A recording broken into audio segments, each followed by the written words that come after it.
السلام علیکم ورحمۃ اللہ وبرکاتہ۔ دوستو، میں محمد عمر انصاری۔ دوستو، آج آپ سے ایک درخواست ہے میری کہ اس ویڈیو کو آپ پورا دیکھیے۔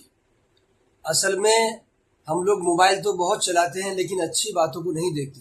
دوستو، ہم مسلمان ہیں، ہم نے ہندوستان کی آزادی کے لیے ہمارے آباء و اجداد نے اور علماء کرام نے ہندوستان کی آزادی کے لیے کتنی قربانی دی ہے، یہ اس ویڈیو میں ہے۔ دوستو، آج ہمارے دیش میں جہاں دیکھو اکثر مسلمان کو پکڑ کے مارا جا رہا ہے، دو چار لوگ مل کے جمع ہو جاتے ہیں اور کسی بھی بات پہ اس کو مار دیتے ہیں، موب لنچنگ کر دیتے ہیں۔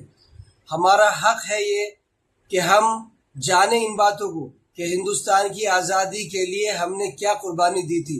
جب ہم جانیں گے خود تو ہم دوسروں کو بتائیں گے۔ تو اس لیے آپ سے میری درخواست ہے کہ اس ویڈیو کو شیئر بھی کیجیے خوب، اور اس ویڈیو کو پورا سنیے اور جانیے کہ ہمارے آباء و اجداد نے اور تمام علماء کرام نے ہندوستان کی آزادی کے لیے کتنی قربانیاں دی تھی۔ ایسٹ انڈیا کمپنی نے یہ اعلان کیا کہ جہاں بھی مولوی ملے پکڑو اور مار ڈالو۔ چنانچہ مولوی کون ہے، اس کی علامت و پہچان یہ بتائی گئی کہ جس کے منہ پر داڑھی ہو یا لامبا کرتا ہو۔ 50,000 سے زیادہ داڑھی کرتے والے اس کے بعد پورے ملک میں قتل کیے گئے۔ دلی اور اس کے قرب و جوار میں جہاں علماء کا گڑھ ہوا کرتا تھا، بڑے بڑے علماء پائے جاتے تھے اور بڑے بڑے کام ہوتے تھے، ان علاقوں میں یہ پوزیشن ہو گئی تھی کہ لوگ اپنی میت کو لے کر گاؤں گاؤں گھومتے تھے کہ شاید فلاں گاؤں میں 12 علماء تھے، شاید کوئی وہاں مل جائے۔ وہاں پہنچتے تو کوئی نہیں ہے، دوسرے گاؤں میں گئے، تیسرے میں گئے، اور جب لاش میں سے بدبو اٹھنے لگتی تھی تو بنا جنازے کے دفن کر دیتے تھے۔ یہ حالت ہو گئی۔ ایسے وقت میں جو چند علماء بچ گئے تھے، انہوں نے فیصلہ کیا کہ اس لڑائی کو اگر آگے بڑھانا ہے تو ہمیں اسلامک ایجوکیشن کے انسٹیٹیوشن قائم کرنے چاہیے۔ اور اس کے 10 سال کے بعد 1867 میں 67 میں دیوبند میں ایک چھوٹا سا مدرسہ شروع کیا گیا، ایک طالب علم ایک استاد، اور اس مدرسے کے وہ پہلے طالب علم تھے جن کو دنیا شیخ الہند مولانا محمود حسن دیوبندی کے نام سے جانتی ہے، جنہوں نے وہ ریشمی رومال کی تحریک چلائی اور راجہ مہندر پرتاپ کو اس کا صدر بنایا، افغانستان کی گورنمنٹ ان ایگزائل کا، اور گاندھی جی کو مہاتما کا خطاب دلوایا اور آزادی کی لڑائی میں گاندھی جی کو لیڈر بنوایا۔ علماء نے ہی ریشمی رومال کی تحریک شروع کر کے جرمنی اور جاپان کی مدد سے انگریزوں کو ملک سے اکھاڑ پھینکنے کا پلان بنایا۔ بدقسمتی سے انگریزوں کو ان کے ارادوں کا پتہ چل گیا اور علماء ایک بار پھر انگریزوں کی آنکھ کی کرکری بن گئے۔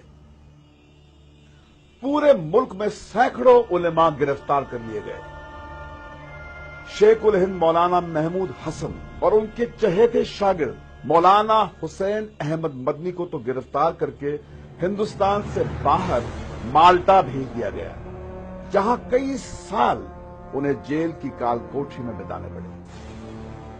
اپنی اس ناکامیابی سے علماء یہ بات اچھی طرح سمجھ گئے کہ ہنسا کا راستہ اپنا کر وہ ہندوستان کی غلامی کو ختم نہیں کر سکتے۔